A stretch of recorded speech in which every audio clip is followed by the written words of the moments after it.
سلیم صافی صاحب، آپ سے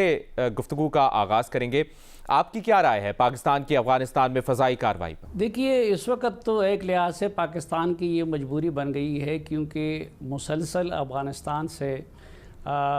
ٹی ٹی پی کی تشکیلات آ رہی ہے،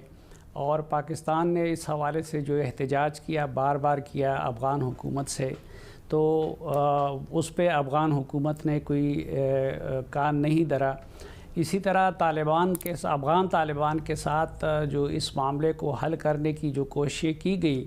وہ بھی کامیاب نہیں ہو سکی۔ لیکن اگر ایک لحاظ سے دیکھیں تو یہ اب ہمارے اپنے کیے کا نتیجہ بھی ہے، اپنا کھودا ہوا کنواں ہے جس میں اس وقت ہم گرتے جا رہے ہیں۔ مثلاً یہ جو پچھلے 18-20 سال تھے تو دنیا ہمیں کہہ رہی تھی کہ ہمیں اپنی پالیسی پہ نظر ثانی کرنی چاہیے، اور ہم ٹیکنیکلی دنیا کے ساتھ تھے، ہم ٹیکنیکلی اور اصولی طور پر ہم کرزئی حکومت اور اشرف غنی کی حکومتوں کے ہم اتحادی تھے، اور امریکہ کے ہم اتحادی تھے۔ لیکن اس کے باوجود پاکستان نے طالبان کو سینکچوریز دی، اور طالبان اگر پاکستان کی شاید وہ پالیسی نہ ہوتی تو طالبان دوبارہ افغانستان کے حکمران نہیں بن سکتے تھے۔ اچھا، پھر ہم نے یہ مفروضہ یہاں پہ بنائے رکھا تھا پاکستان کے اندر کہ ٹی ٹی پی اور الگ ہے اور ٹی ٹی اے الگ ہے۔ یہ ہماری پچھلی اسٹیبلشمنٹ نے کئی سالوں تک یہ ڈنڈورا پیٹا رکھا،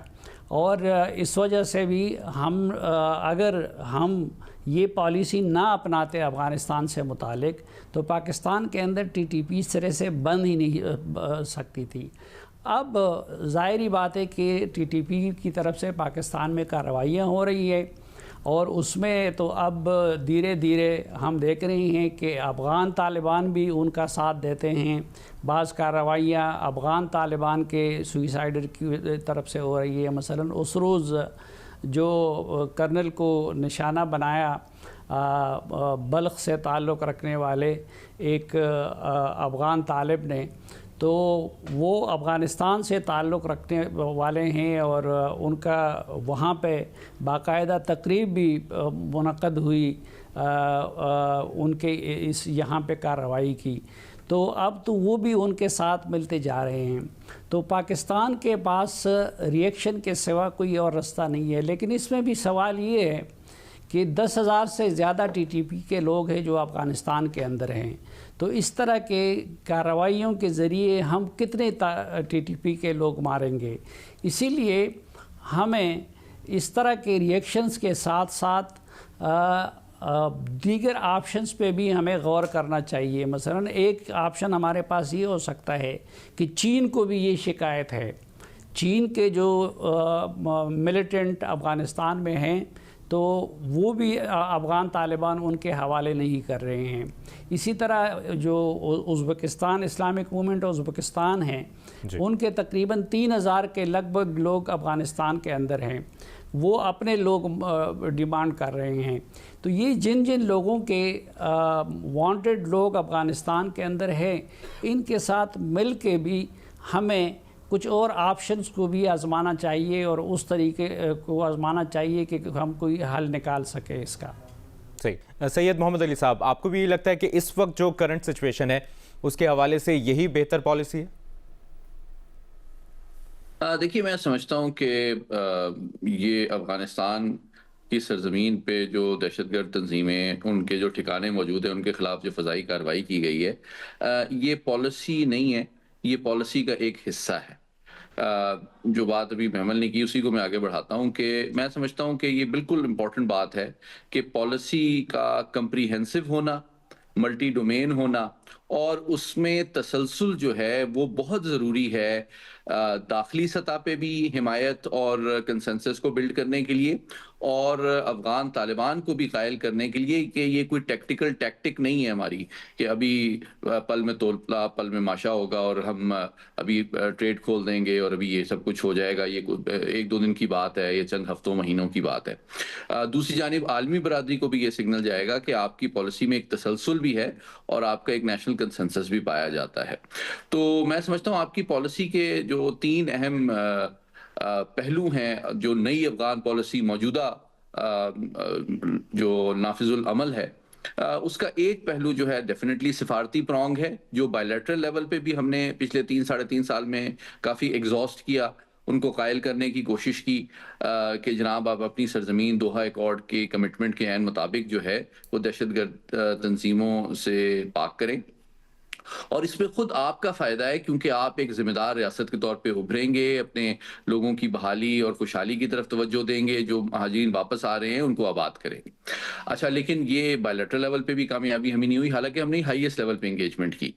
ڈپلومیٹک لیول پہ بھی، پولیٹیکل لیول پہ بھی، انٹیلیجنس لیول پہ بھی، ملٹری لیول پہ بھی۔ اچھا، دوسرا جو پرونگ ہے وہ پھر اس کے بعد ہم نے تھوڑا سا دباؤ بڑھایا، اور اس کا پہلو جو ہے وہ ایک معاشی دباؤ کا ہے، جس کے تحت ہم نے بائیلیٹرل ٹریڈ کو روکا ہے۔ پاکستان میں بھی اس کے حوالے سے سوالات پائے جاتے ہیں، لیکن میں سمجھتا ہوں کہ یہ اس وقت حکومت اور اسٹیبلشمنٹ کا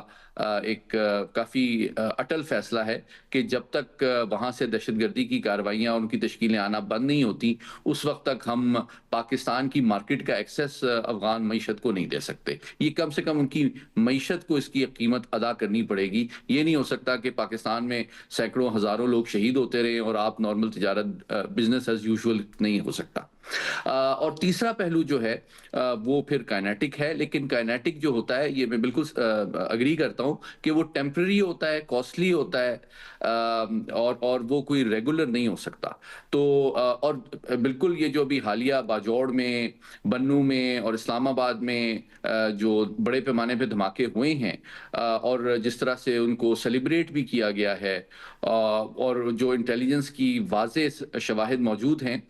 کہ ان کی پلاننگ، ان کی کوارڈینیشن، ان کی فیسیلیٹیشن، ان کی تنظیم سازی، وہ تمام تر جو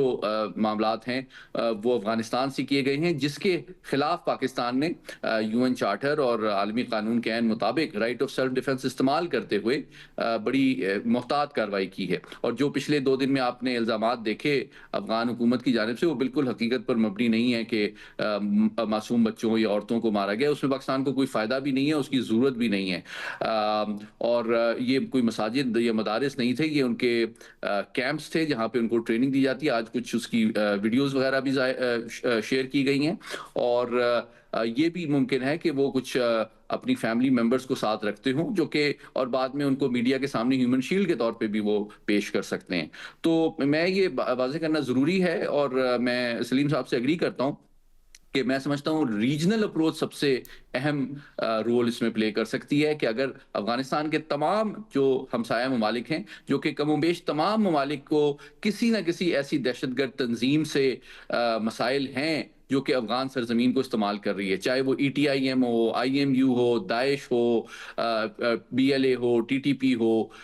تو ہمیں چاہیے کہ ریجنل کنسنسس بنا کے معاشی طور پہ، سفارتی سطح پہ ان پہ دباؤ ڈالیں، تاکہ ان کی یہ غلط فہمی دور ہو سکے کہ صرف پاکستان مخالف اور بھارتی اسپانسر جو یہ دہشت گردی ہے، اس کی پالیسی جو ہے وہ افورڈیبل اور سسٹینیبل ہے۔